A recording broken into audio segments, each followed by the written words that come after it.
So off to Peru we go. In this video, we're gonna show you what we did in Peru. Why did we take our first stop in Cusco? What's there to see and do in Cusco? And we're gonna show you a very special event that was going on while we were there. Okay, let's get into the video.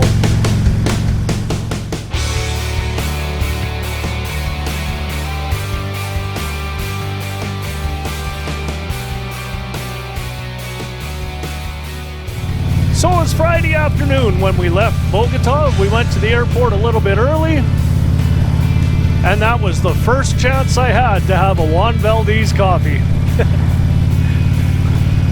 If you're old enough, I think you'll know who that is. So our first stop in Peru was Cusco. And why did we pick Cusco first? Because of the elevation. Man, I can't believe how high Cusco is for a major city. Here's a list of major cities around the world at the highest elevation with a minimum of 100,000 people. And I think it's about the 9th highest one in the world. Now, being from North America, we all think about Denver being a high city, the mile-high city. But when you take a look at the elevation, Cusco is over twice as high. I don't know exactly how many miles, but it's 2-point-something miles in the air. And when we got there, boy did I feel it. Sorry. But not every day is an Instagram moment. Now, all the investigation that we've done about going to Peru, they recommend that you go to Cusco first so you can get used to the altitude before you go to Machu Picchu. And I'm sure glad we did. Wow. Anyhow, let's get home so I can get Lucinda and we can tell you all about our experience in Cusco.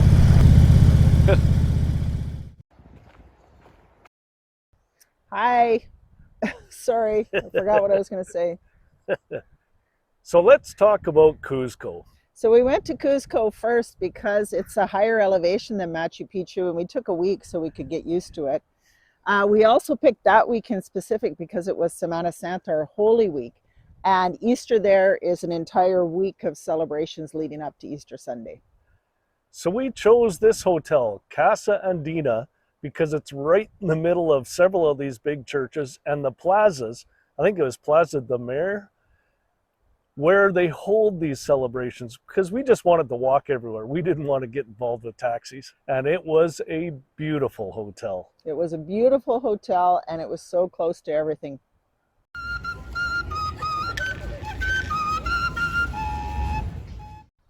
So of course, while we're there, we're going to do a city tour. So we picked one of these buses where you sit up top.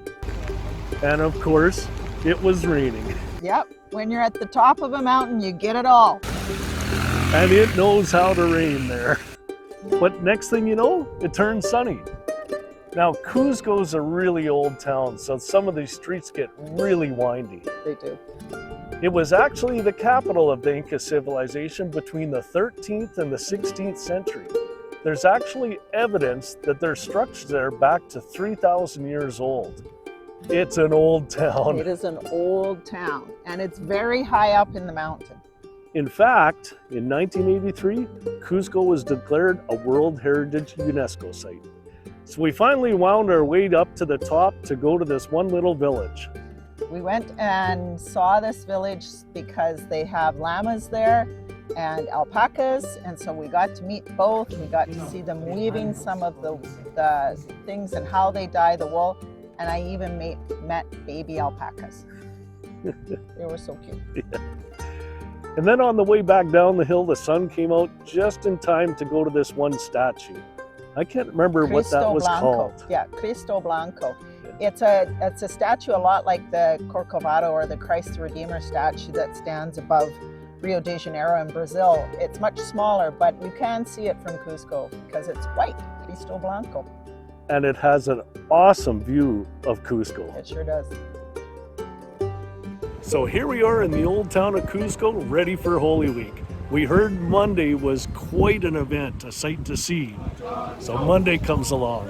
Lunes Santos, Holy Monday, is the day that they first moved the crucifixion statue from one big cathedral to another in that area.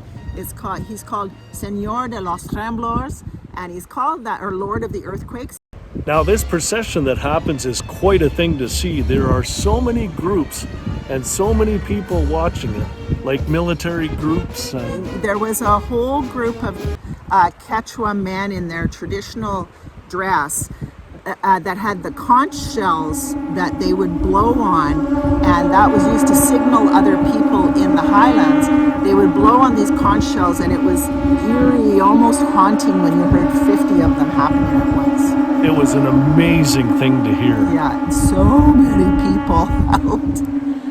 Okay, well, that was pretty chaotic. Yeah, it's Lunes Santo, which is Holy Monday this Easter week here in Cusco, and it's a big deal because they parade the brown Jesus around, and they've been doing this for hundreds of years, and it's called the Lord of the Tremors parade, because in 1650, as soon as they brought him out of the church, the earthquake stopped. So there. And I think there was an earthquake when we were outside because it was pretty chaotic and it was raining and thunder. And, yeah, because then it rained. And then everybody started swarming us so they could follow it. They had to put a poncho on Jesus. So throughout the week, there's little celebrations that happen every day.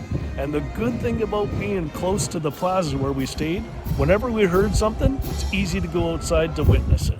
Except for we made the mistake on I think Viernes Santo, which is Good Friday or something like that.